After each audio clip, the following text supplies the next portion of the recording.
Hello student, welcome to commerce by Harshita.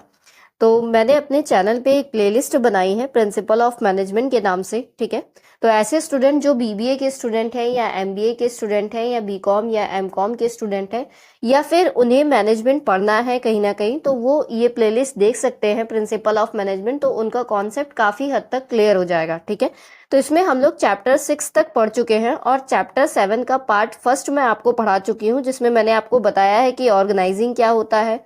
ठीक है, organising के नेचर क्या होते हैं और क्या क्या इसके इम्पोर्टेंस होते हैं, और ये भी बताया है कि ऑर्गेनाइजिंग एज अ सिस्टम कैसे परफॉर्म करता है। ठीक है, चलिए कि हम अपने ऑर्गेनाइजेशन को एज अ सिस्टम के तौर पे कैसे परफॉर्म करते हैं। ठीक है, चलिए तो आज हम इस वीडियो में आगे की चीजें पढ़ने वाले हैं। इसी चैप्टर का ये पार्ट 2 रहेगा जिसमें हम आगे की चीजें पढ़ेंगे। ठीक है, तो वीडियो अगर पसंद आएगा तो लाइक कर दीजिएगा, और अगर आपको ऐसे ही वीडियोस चाहिए होगा तो चैनल को सब्सक्राइब कर दीजिएगा ताकि आगे अदर वीडियोस आपको मिलते रहें। ठीक है, तो चलिए आज का वीडियो स्टार्ट करते हैं। तो आज इस वीडियो में अब हम समझते हैं कि प्रोसेस ऑफ ऑर्गेनाइजेशन क्या होता है। तो जैसे प्रीवियस वीडियोस में हमने समझा था कि प्लानिंग का क्या प्रोसेस होता है या मैनेजमेंट कैसे किया जाता है, उसी तरीके से हम बात करने वाले हैं इसमें प्रोसेस ऑफ ऑर्गेनाइजेशन की। तो कुछ 4 इंपॉर्टेंट प्रोसेस हैं जिनको हम ऑर्गेनाइजेशन में करते ही करते हैं। ठीक है, तो पहला काम हम क्या करते हैं कि हम आइडेंटिफिकेशन करते हैं एक्टिविटीज का और डिवीजन ऑफ वर्क करते हैं। उसके बाद हम डिपार्टमेंटलाइजेशन करते हैं, यानी अलग अलग डिपार्टमेंट बनाते हैं। जैसे प्रोडक्शन डिपार्टमेंट बना देते हैं, हम फाइनेंशियल डिपार्टमेंट बना देते हैं। ठीक है, मार्केटिंग डिपार्टमेंट बना देते हैं, एचआर डिपार्टमेंट बना देते हैं। तो ऐसे अलग अलग हम डिपार्टमेंट बनाते हैं। तो ये अलग अलग डिपार्टमेंट सारे मिलकर के डिपार्टमेंटलाइजेशन कहलाते हैं। ठीक है, चलिए नेक्स्ट है हमारा असाइनमेंट ऑफ ड्यूटीज। हम ड्यूटीज को असाइन करते हैं, उसके बाद हम रिलेशन से बिल्ड करते हैं अपने एम्प्लॉयज के साथ। तो ये 4 मेन फंक्शंस हैं जो कि हम ऑर्गेनाइजेशन में करते ही करते हैं। चलिए अब हम इसके इस प्रोसेस को स्टेप वाइज समझते हैं। जैसे ऑर्गेनाइजिंग में हमने स्टेप वाइज सीक्वेंस में कई सारे प्रोसेस समझे थे कि ऑर्गेनाइजिंग प्लानिंग करने के लिए हमें सबसे पहले ऑब्जेक्टिव्स फाइंड आउट करने होते हैं, उसके बाद प्रेमिसेस चेक करना होता है, फिर बहुत सारे अल्टरनेटिव्स होते हैं जिससे हमें एक बेस्ट पॉसिबल अल्टरनेटिव सेलेक्ट करना होता है।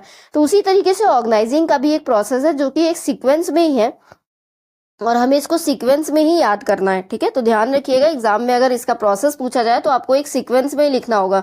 जो फर्स्ट पोजीशन पे है वो फर्स्ट पोजीशन पे ही रहेगा। तो अगर हम ऑर्गेनाइजिंग की बात करें तो ऑर्गेनाइजेशन के प्रोसेस में सबसे पहला प्रोसेस ये है कि हमें अपनी ऑर्गेनाइजेशन या हम जो बिजनेस करने जा रहे हैं उसका विजन हमें क्लियर होना चाहिए, उसका मिशन क्लियर होना चाहिए और उसका ऑब्जेक्टिव्स क्लियर होना चाहिए।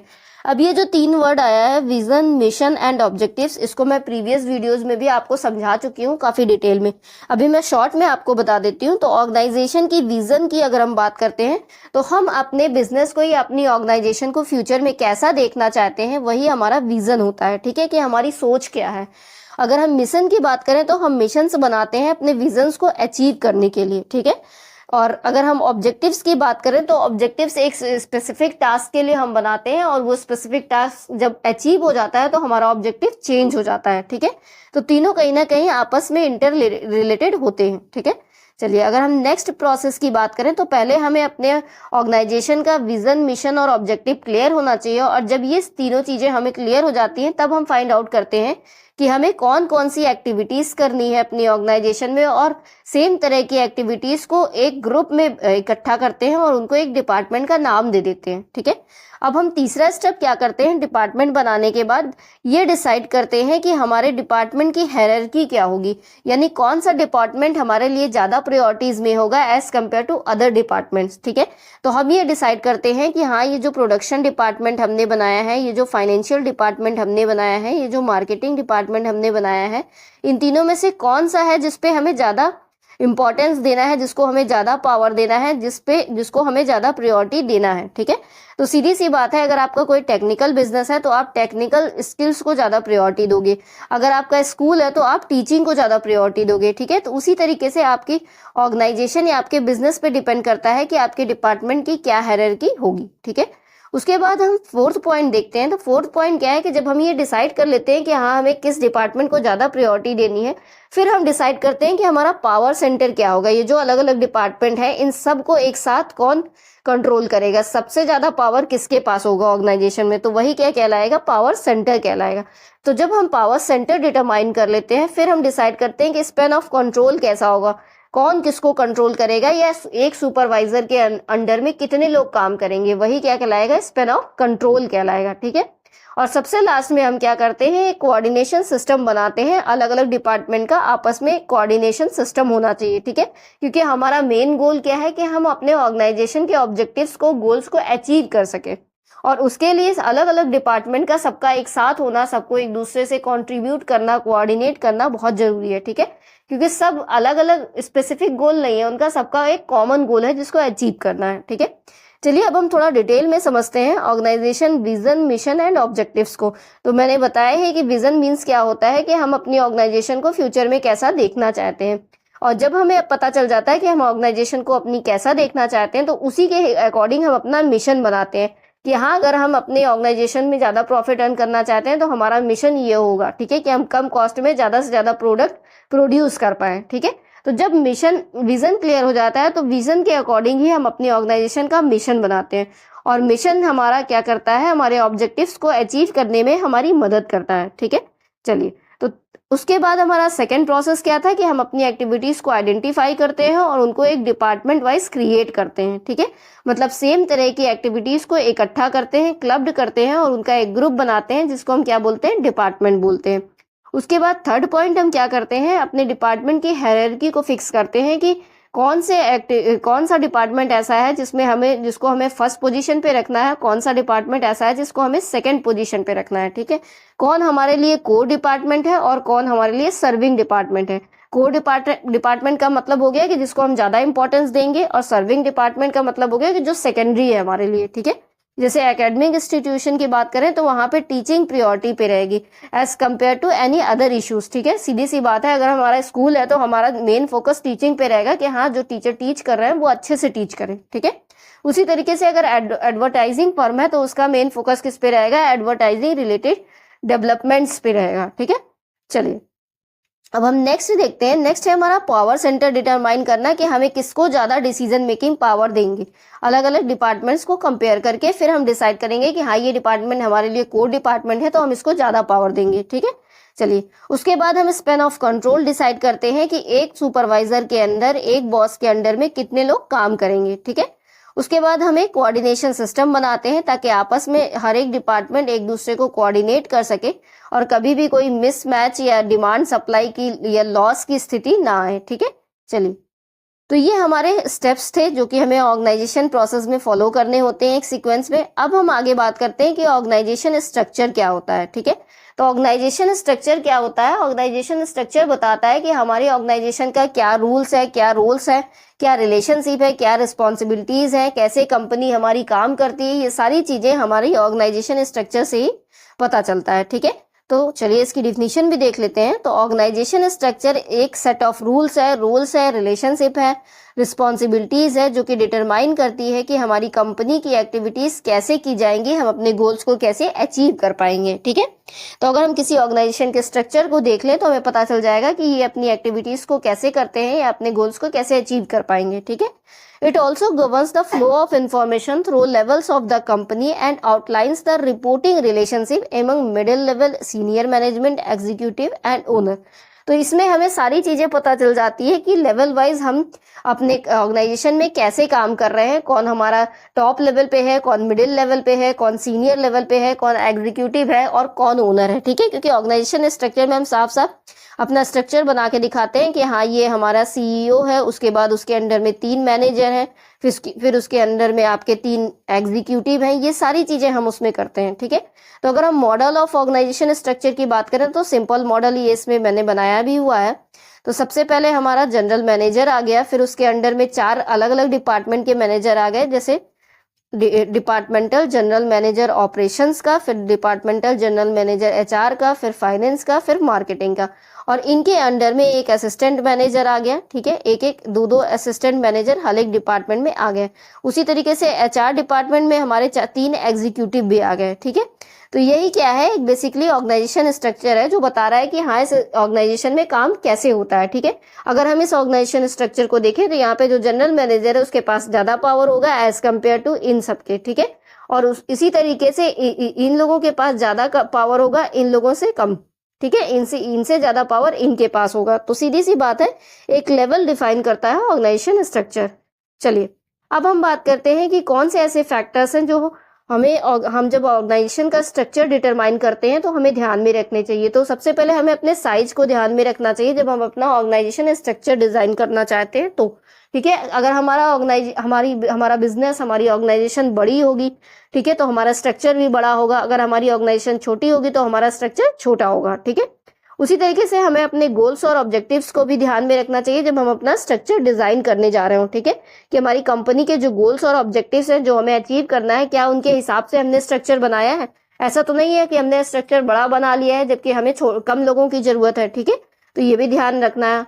फिर हमें अपनी कॉस्ट का भी ध्यान रखना होता है अपना ऑर्गेनाइजेशन स्ट्रक्चर डिजाइन करते वक्त, कि हम अगर ज्यादा लोगों को रख रहे हैं, स्ट्रक्चर बड़ा बना रहे हैं, तो हमें ज्यादा पैसे खर्च करने पड़ेंगे, ज्यादा सैलरी देनी पड़ेगी। ठीक है, तो कॉस्ट का भी ध्यान रखना पड़ता है। एम्प्लॉयज की स्किल्स और एक्सपर्टाइज का भी ध्यान रखना पड़ता है। ठीक है, उसी तरीके से हमें लोगों का भी ध्यान रखना पड़ता है कि हाँ, हमें कितने लोगों की जरूरत है, उस हिसाब से हम अपने ऑर्गेनाइजेशन स्ट्रक्चर को डिजाइन करते हैं। फॉर एग्जाम्पल, आपकी एक छोटी सी शॉप है तो उसका क्या ऑर्गेनाइजेशन स्ट्रक्चर होगा, उसको तो आप अकेले हैंडल कर सकते हो। ठीक है, उसी तरीके से हमें टेक्नोलॉजी का भी देखना पड़ता है कि हम जो प्रोडक्ट या सर्विसेज प्रोड्यूस करा रहे हैं अपने ऑर्गेनाइजेशन में, क्या वो हमारी टेक्नोलॉजी को तो नहीं अफेक्ट करेगी। क्या हमारा ऑर्गेनाइजेशन स्ट्रक्चर ऐसा है कि वो हमारी टेक्नोलॉजी को सपोर्ट कर सके। ठीक है, उसी तरीके से हमें अपने इन्वायरमेंट का भी ध्यान रखना होता है, क्योंकि हमें पता है कि हमारा जो इन्वायरमेंट है वो बहुत चेंजेबल है, डायनेमिक है। तो इसलिए हम अपना स्ट्रक्चर ऐसा बनाएं जो कि हमारे इन्वायरमेंट, इकोनॉमिक इन्वायरमेंट को असर न डाले, अफेक्ट ना करे। ठीक है, तो बहुत सारी चीजों का ध्यान रखना पड़ता है जब आप अपने ऑर्गेनाइजेशन का स्ट्रक्चर डिजाइन करते हैं तो। ठीक है, चलिए अब हम आगे समझते हैं कि क्या क्या कंपोनेंट्स होते हैं ऑर्गेनाइजेशन स्ट्रक्चर के। तो अगर हम बात करें तो 3 कंपोनेंट्स होते हैं ऑर्गेनाइजेशन स्ट्रक्चर के। एक आपका कॉम्प्लेक्सिटी है, दूसरा आपका फॉर्मलाइजेशन है, तीसरा आपका सेंट्रलाइजेशन है। ठीक है, तो अगर हम कॉम्प्लेक्सिटी की बात करें तो कॉम्प्लेक्सिटी का क्या मतलब है कि हम कितना डिफरेंशिएशन अपनी ऑर्गेनाइजेशन स्ट्रक्चर में रख रहे हैं। ठीक है, the greater number of activities, अगर हमारे पास एक्टिविटीज ज्यादा है तो हमें ज्यादा लोगों की जरूरत पड़ेगी, और अगर हमारे पास एक्टिविटीज कम है तो हमें कम लोगों की जरूरत पड़ेगी। ठीक है, चलिए नेक्स्ट है हमारा फॉर्मलाइजेशन।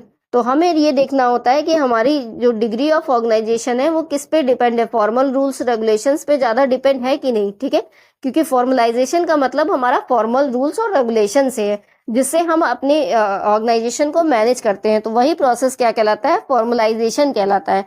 अगर हमारा सिस्टम ज्यादा फॉर्मल होगा तो हमें ज्यादा फॉर्मल स्ट्रक्चर बनाना पड़ेगा, लेकिन अगर हमारा सिस्टम इनफॉर्मल होगा तो हमें इनफॉर्मल स्ट्रक्चर भी बनाना पड़ेगा। ठीक है, चलिए नेक्स्ट है हमारा सेंट्रलाइजेशन।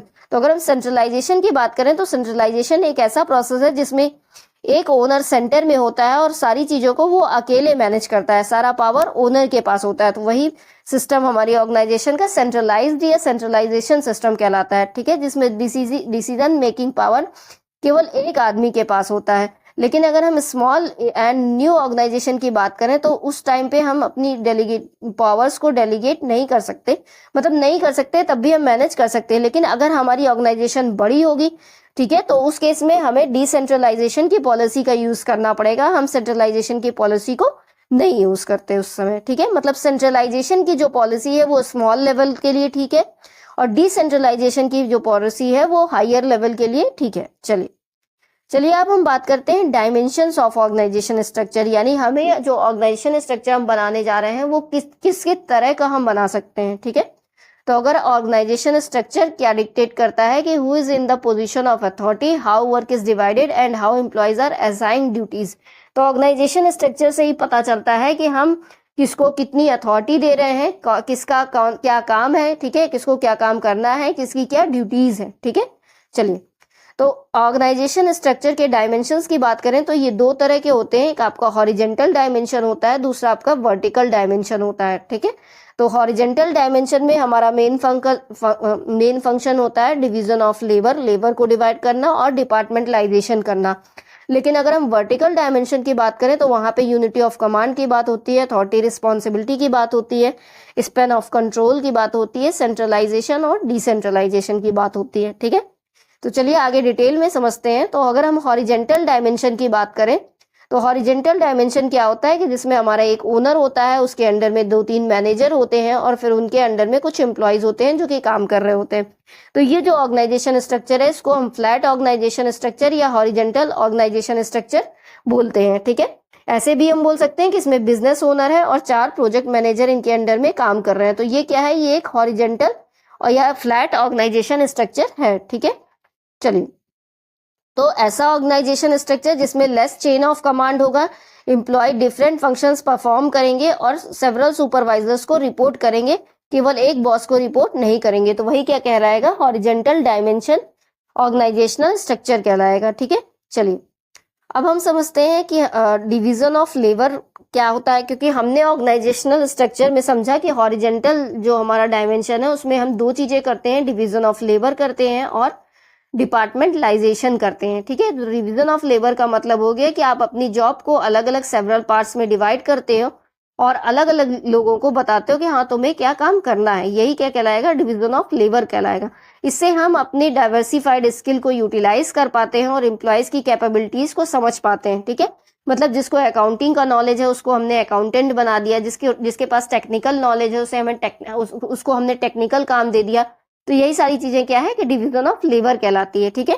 मतलब जो जिस स्किल में बेस्ट है उसको हमने वो काम दे दिया। तो इससे हम बेटर यूटिलाइजेशन कर पाते हैं ऑर्गेनाइजेशन का और इफिशिएंट और इफेक्टिव वे में ऑर्गेनाइजेशन में काम करवा पाते हैं एम्प्लॉयज से। चलिए, नेक्स्ट है हमारा डिपार्टमेंटलाइजेशन का। तो जब हम सिमिलर पार्ट्स को जॉब की एक क्लब कर देते हैं ग्रुप में और उसका एक डिपार्टमेंट बना देते हैं, तो वही प्रोसेस क्या कहलाता है, डिपार्टमेंटलाइजेशन कहलाता है। जैसे कि मैंने अभी पहले बताया था थोड़ी देर पहले आपको कि हम फाइनेंशियल डिपार्टमेंट बना देते हैं, हम मार्केटिंग डिपार्टमेंट बना देते हैं, ठीक है, हम एचआर डिपार्टमेंट बना देते हैं। यही सारा प्रोसेस क्या है, डिपार्टमेंटलाइजेशन कहलाता है, ठीक है।